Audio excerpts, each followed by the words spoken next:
எப்பொழுதும் எதிராசன் வடிவழகு என் இதயத் தொழுதால் இல்லை எனக்கெதிர் இல்லை எனக்கெதிர் இல்லை எனக்கெதிரே.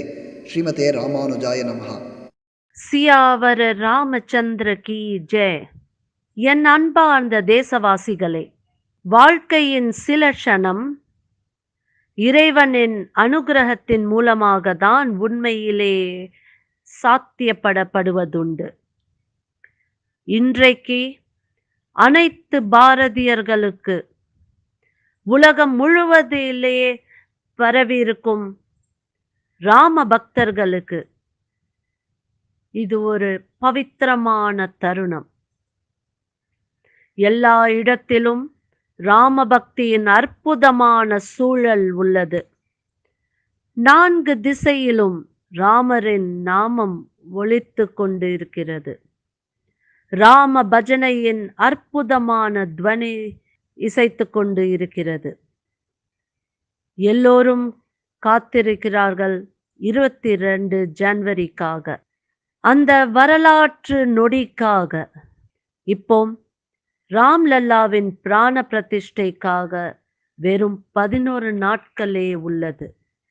இந்த புண்ணிய நிகழ்ச்சியின் சாட்சியாக இருப்பதின் வாய்ப்பு எனக்கு கிடைத்த கற்பனை உண்மையாகும் நேரமாக இருக்கும். நான் உணர்ச்சி வசப்படுகிறேன். என் வாழ்க்கையில் முதன்முறையாக இப்படிப்பட்ட மனோநிலையை அனுபவிக்கிறேன். ஒரு வித்தியாசமான மனோபக்தியின் அனுபவத்தை உணர்கிறேன். இந்த ஆழ்மனதின் இந்த பக்தி யாத்திரை ஒரு வெளிப்பாடு அல்ல, அனுபவத்திற்கான வாய்ப்பு.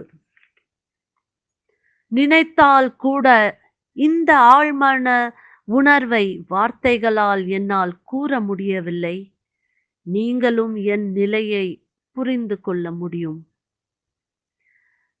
ஒரு கனவை பல ஆண்டுகளாக, பல தலைமுறை ஒரு சங்கல்பமாக தனது இருதயத்தில் வாழ்ந்து கொண்டு இருந்த அந்த கனவு நினைவாகும் நேரத்தில் அங்கே இருக்கும் வாய்ப்பு எனக்கு கிடைத்துள்ளது. இறைவன் என்னை அனைத்து பாரதியர்களின் பிரதிநிதியாக நியமித்துள்ளார். நியமிக்கப்பட்டதால் நிகழ்ச்சியின் சாட்சியாக இருப்பது இது ஒரு மிக பெரிய பொறுப்பு. நம்ம சாஸ்திரங்களிலும் சொல்லப்பட்டிருப்பது என்னவென்றால், இறைவனின் யாகத்திற்காக, வழிபாட்டுக்காக தனக்குள்ளேயும் அந்த தெய்வீக சேத்தனாவை எழுப்ப வேண்டும். இதற்காக சாஸ்திரங்களில் விரதம் மற்றும் பல தவ உறுதிகளை கடைபிடிக்க வேண்டும் என்று சொல்லப்பட்டிருக்கிறது. இந்த பிராண பிரதிஷ்டைக்கு முன்பு கடைபிடிக்க வேண்டிய சில விரதங்கள் இருக்கின்றது. அதனால் ஆத்தியாத்மிக யாத்திரைக்காக சில தபஸ்விகள் மற்றும் மகா புருஷர்களின் வழிகாட்டின்படி இன்றையிலிருந்து 11 நாட்களுக்கு நான் விசேஷமான விரதத்தை கடைபிடிக்கப் போகிறேன். இந்த பவித்திரமான நேரத்தில் நான் இறைவனின் திருவடிகளை வணங்குகிறேன். ரிஷிகள், முனிவர்கள், தபஸ்விகளை வணங்குகிறேன்.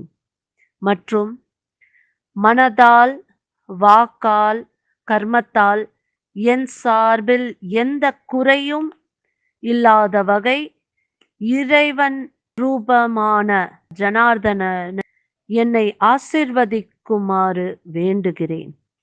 என்னோட சௌபாகியம், நான் இந்த 11 நாட்களுக்கான விரதத்தை நாசிக் தாம் பஞ்சவாட்டியில் இருந்து ஆரம்பிக்கப் போகிறேன்.